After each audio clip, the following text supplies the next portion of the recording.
بسم اللہ الرحمن الرحیم۔ جی ویورز، کیسے ہیں آپ لوگ؟ خیریت سے ہیں نا سب لوگ؟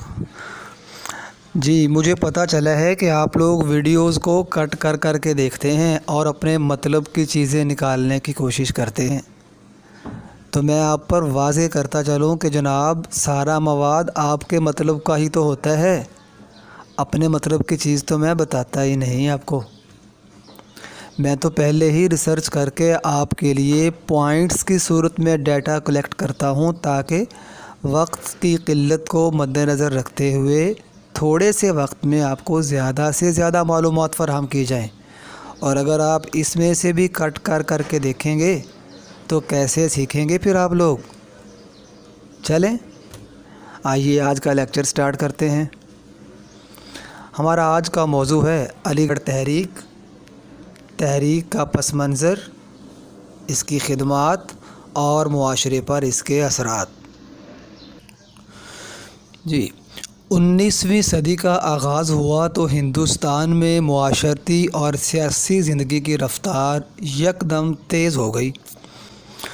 مغلوں کے زوال کے بعد جس نئی سیاسی قوت نے غلبہ حاصل کیا وہ نہ صرف مسلمانوں سے متعلق تھی نہ ہندوؤں سے، بلکہ وہ انگریز کی تحویل میں تھی جو امر بیل کی طرح ہندوستانی زندگی پر چھائے جا رہی تھی۔ یہ قوت ایسی تھی جس کے اغراض و مقاصد ابتداءً تجارتی تھے، لیکن بعد میں اس نے جہانداری اور ملوکیت کا خواب بھی دیکھنا شروع کر دیا تھا۔ حیدرآباد، میسور اور اودھ پر تسلط جما لینے کے بعد انگریز عملی طور پر ہندوستان کے بہت سے علاقے کو محکوم بنا چکے تھے۔ اقتدار کی سیاسی قوت چونکہ انگریزوں کے ہاتھ میں تھی، اس لیے معاشرتی اور سیاسی سطح پر اس قوت نے زیادہ اثرات ثبت کیے۔ سید احمد بریلوی نے مسلمان قوم کے جذبہ جہاد کو متحرک کیا۔ دیانند سرسوتی نے قدیم آریائی سماج کے احیاء کی کوشش کی، جبکہ راجا رام موہن رائے اور سر سید احمد خان نے اپنی آنکھیں مستقبل کی طرف کھولیں، نئے نظریات، افکار اور علوم کو قبول کرنے کے لیے تصادم سے گریز کیا اور قوم کو نئی روشنی قبول کرنے کا مشورہ دیا۔ چنانچہ اس زمانے میں برہمو سماج، آریہ سماج، تحریک سید احمد بریلوی، تحریک دہلی کالج اور علی گڑھ تحریک وغیرہ ابھریں جو فکری لحاظ سے زیادہ اہم تھیں۔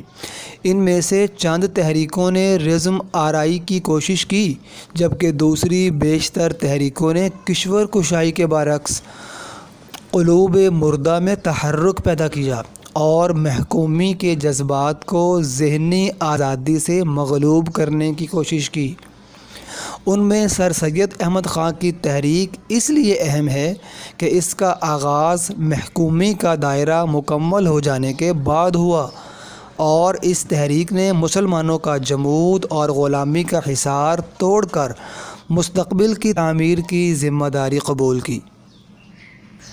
اس لحاظ سے علی گڑھ تحریک مسلمانوں کی نشاط ثانیہ کی فکری تحریک تھی اور اس کے ماخذات و محرکات میں مندرجہ بالا تحریکوں کے علاوہ دور گزشتہ کے عوامل بھی شامل تھے۔ اگر ہم سر سید کی زندگی کا مطالعہ کریں تو پتہ چلتا ہے کہ ابتدائی زندگی سے سر سید ذہانت اور فطانت کے کسی محیر العقل واقعے کی نشاندہی تو نہیں کرتے۔ ان کی تربیت قدیم طریقہ راسخہ کے مطابق ہوئی اور انہوں نے قرآن کریم کی تعلیم کے بعد عربی اور فارسی پڑھنی شروع کی، لیکن نمایاں کامیابی حاصل نہ کر سکے۔ ایام جوانی تک سر سید کے عادات و خصائل عام لوگوں جیسے ہی تھے اور ان میں کسی بڑی تحریک کا نقطۂ آغاز بننے کی صلاحیت نظر نہیں آتی۔ ان کی قائدانہ صلاحیتوں کو اس عہد کے تاریخی اور معاشرتی حالات نے پروان چڑھایا اور تبدیلی کا یہ سست رفتار عمل خود تنقیدی کا بلا واسطہ نتیجہ معلوم ہوتا ہے۔ سر سید کے خیالات میں انقلابی تغیر کا ایک اہم ماخذ 1857 کی جنگ آزادی ہے۔ دوسری طرف قومی سطح کو چھوڑ کر صرف مسلمانوں کی قیادت کا خیال ہندوؤں کی ہندی پرستی کا رد عمل ہے۔ ان واقعات نے سر سید کو متاثر کرنے اور علی گڑھ تحریک کو بار بار کرنے میں بڑی مدد کی۔ تاہم ایک بڑے مقصد کی طرف یہ پیش قدمی اضطراری نہیں بلکہ اس کے پس پشت بہت سے عوامل کار فرما نظر آتے ہیں۔ مثال کے طور پر سر سید پر راجہ رام موہن رائے کے اثرات سے انکار ممکن نہیں۔ ڈاکٹر محمد اشرف نے لکھا ہے کہ مغربی تہذیب، انگریزی تعلیم، پارلیمنٹری طرز حکومت، اصلاح معاشرت، مذہبی لبرلزم، اقلیت پسندی، اخبار نویسی، حتیٰ کہ سادہ طرز تحریر، شاید ہی کوئی ایسا عقیدہ ہو جس میں سر سید راجہ رام موہن رائے کے قدم بقدم نہ چلے ہوں۔ سر سید نے راجہ رام موہن رائے کی طرح نئے علوم کے لیے ذہن کی کھڑکیاں کھلی رکھیں اور برہمو سماج کے انداز میں علی گڑھ تحریک چلائی، تو اس کی کامیابی کے لیے اسکول، کالج، انجمنیں اور اخبارات جاری کیے اور حکومت سے براہ راست تصادم میں قوت ضائع کرنے کے بجائے اسے تعمیری مقاصد میں صرف کیا۔ چنانچہ سر سید نے علی گڑھ تحریک کا سرمایہ قیادت ایک ایسی تحریک سے اخذ کیا جو اس سے قبل اہل ہند کے شعور اور لاشعور پر مثبت انداز پر اثر ڈال چکی تھی۔ سر سید کی زندگی میں سقوط دہلی سے پہلے کا دور وہ وقفہ سکون ہے جس میں مفکر اپنے نظریات کی ترتیب و تدوین کرتا ہے اور کنویں کا گندا پانی باہر نکالنے کی بجائے آلائشوں کی ماہیت معلوم کرنے کی سعی کرتا ہے۔ سر سید کی زندگی کا یہ حصہ ہنگامہ پرور نہیں بلکہ وہ اس زمانے میں مذہب اور تاریخ کی گہرائیوں کو ٹٹولنے میں مصروف رہے۔ آئین اکبری کی تدوین نو، تاریخ بجنور اور آثار الصنادید کی تالیف نے اس عظمت رفتہ کو جو تاریخ میں مدفون تھیں ان کے سامنے روشن کر دیا اور وہ اسباب زوال امت کا کھوج لگانے میں مصروف ہو گئے۔ سقوط دہلی کے واقعے نے سر سید کی فکری اور عملی زندگی میں جو تلاطم برپا کیا اس کا اولین نتیجہ مایوسی، بزمردگی اور نا امیدی تھا۔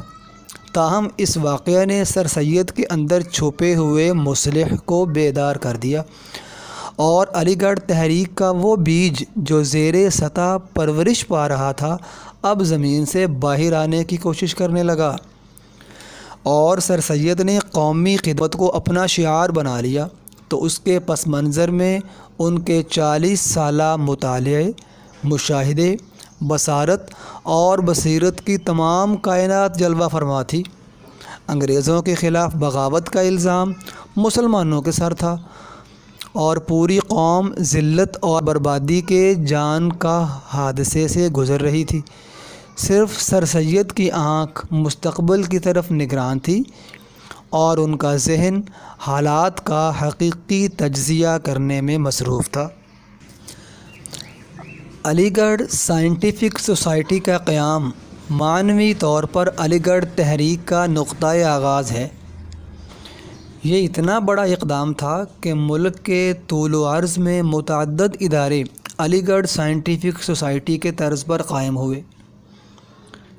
انگریزوں کی یورش نے قدیم اور جدید کے درمیان تصادم کی فضا پیدا کر دی اور ہندوستان کی تہذیبی زندگی، قومی حیت اور ملکی حالات کو پیچیدہ مسائل سے دوچار کر دیا تھا۔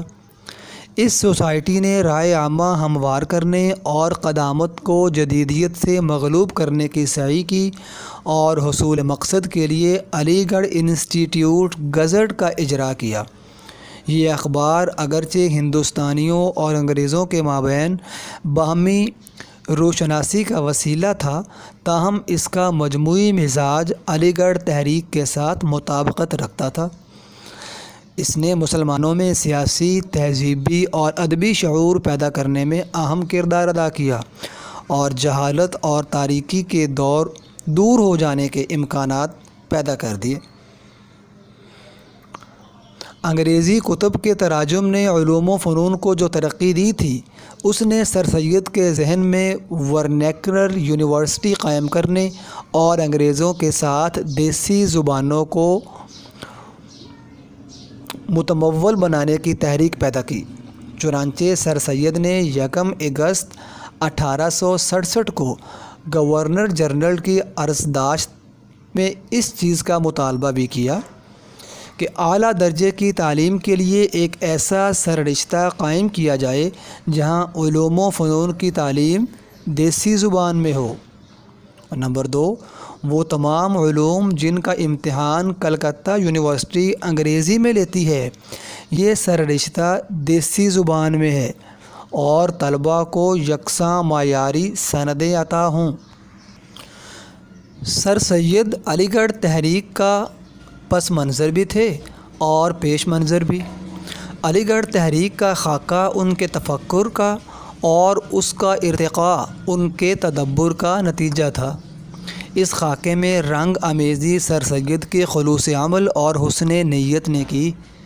چنانچہ جس طرح سر سید کی شخصیت اور ان کے تعمیری کام متنازع فی ہیں، اسی طرح علی گڑھ تحریک کے مقاصد پر بھی سب اہل الرائے متفق نہیں۔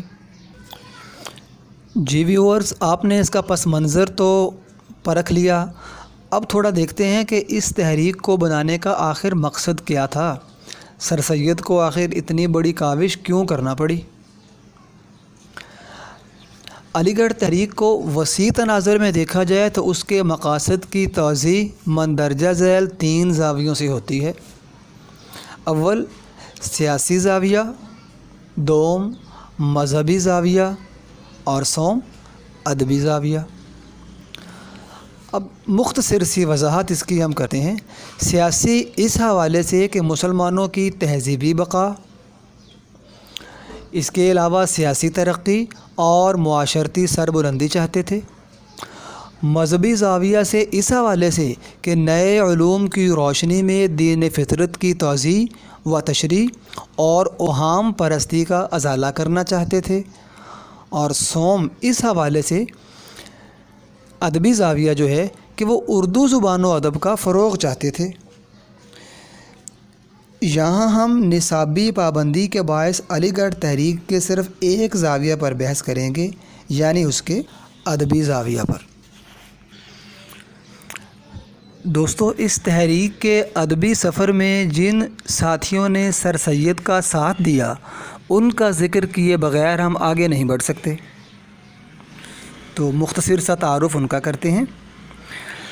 ایک رہنما میں دوسروں کو متاثر کرنے کی صلاحیت کے ساتھ ساتھ جوہر کامل کی پرکھ اور اس سے مناسب کام لینے کا ملکہ بھی ہونا چاہیے، ورنہ تنہا وہ کبھی بھی اپنے مقصد میں کامیاب نہیں ہو سکتا۔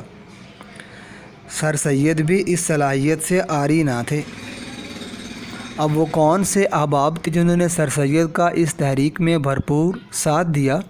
اگرچہ کچھ کے ساتھ معاملات خراب بھی رہے، کچھ نے آپ کی مخالفت بھی کی، لیکن مجموعی طور پر ان کا ذکر ضرور کریں گے۔ تو آئیے دیکھتے ہیں کون ہیں وہ لوگ۔ مولانا الطاف حسین حالی، شبلی نعمانی، ڈپٹی نذیر احمد، مولانا محمد حسین آزاد، مہدی علی خان، نواب محسن الملک، مولوی مشتاق حسین، وقار الملک، مولوی چراغ علی اور مولانا ذکاء اللہ۔ جی آئیے اب دیکھتے ہیں اس تحریک نے کون سی ادبی خدمات انجام دی۔ یہ بہت اہم پوائنٹ ہے، اس کو نوٹ ضرور کر لیجئے گا۔ میں نے اس کو پوائنٹس کی صورت میں آپ کے سامنے یکجا کر دیا ہے۔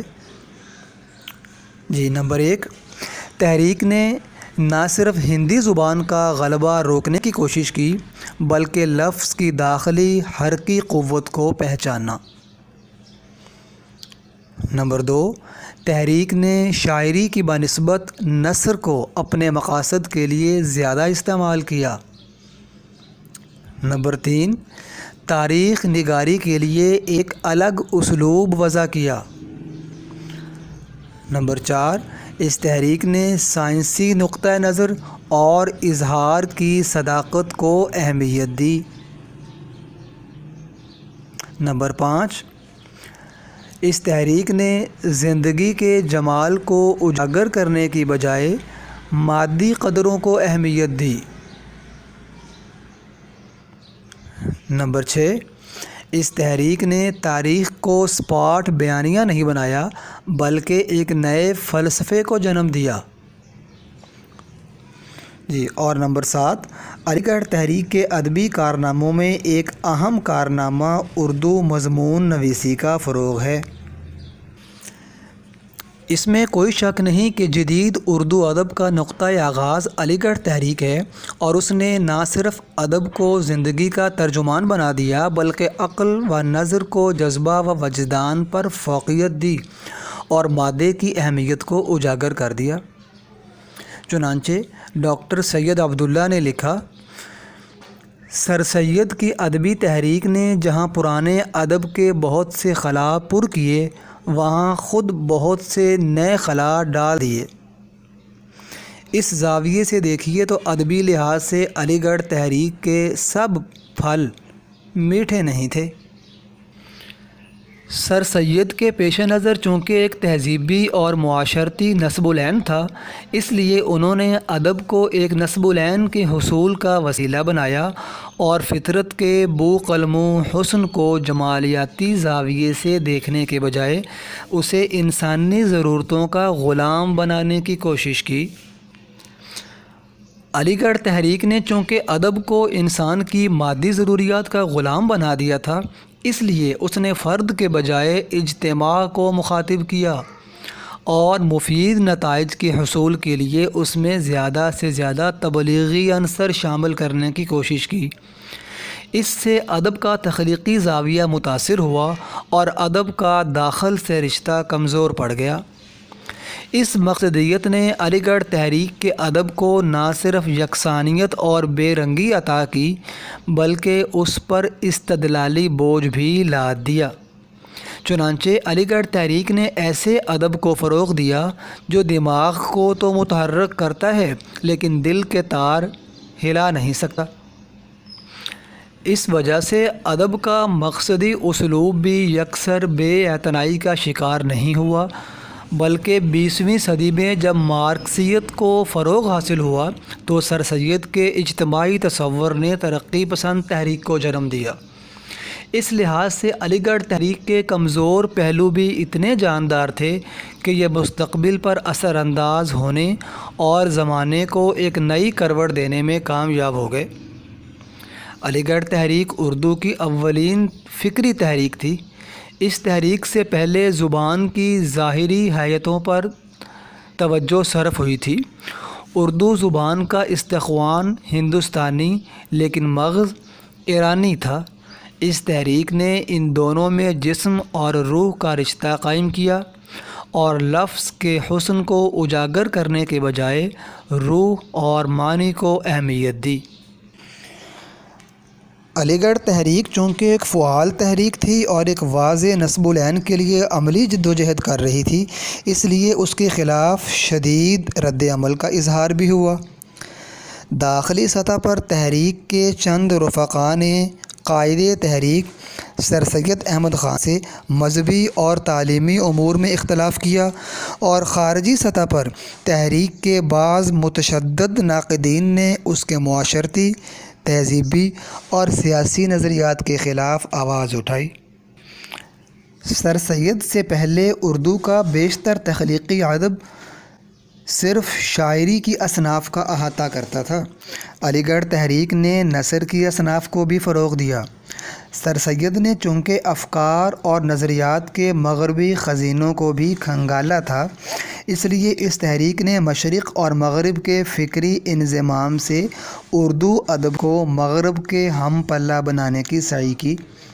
اس زاویے سے دیکھیے تو علی گڑھ تحریک کے ادب کی ایک جہت مستقبل کی طرف لپکتی ہوئی نظر آتی ہے۔ تاہم اس جہت کو رومانی قرار دینا اس لیے ممکن نہیں کہ اس تحریک میں جذبے کی اڑان خاصی کمزور ہے۔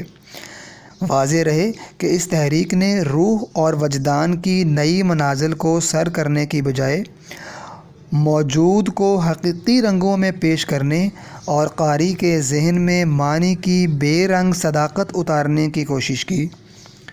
چنانچہ اس تحریک نے کلاسیکی انداز عمل بھی پوری طرح اختیار نہیں کیا۔ حقیقت یہ ہے کہ سر سید کو جس قوم سے واسطہ تھا وہ شدت سے ماضی پسند تھی۔ سر سید ایک نظر مستقبل کی طرف دیکھتے تو دوسری نظر ماضی پر بھی ڈال لیتے۔ یوں انہوں نے ماضی اور مستقبل کو بیک وقت ہم قدم رکھنے کی کوشش کی۔ چنانچہ علی گڑھ تحریک نہ پوری کلاسیکی تھی اور نہ رومانی، بلکہ اسے نو کلاسیکی نو رومانی عناصر کی امتزاجی تحریک قرار دیا جائے تو زیادہ موزوں ہوگا۔ جی آج کے لیے اتنا ہی۔ اگلے لیکچر میں ملیں گے انجمن پنجاب کے ساتھ۔ مجھے اجازت دیجیے۔ اللہ حافظ۔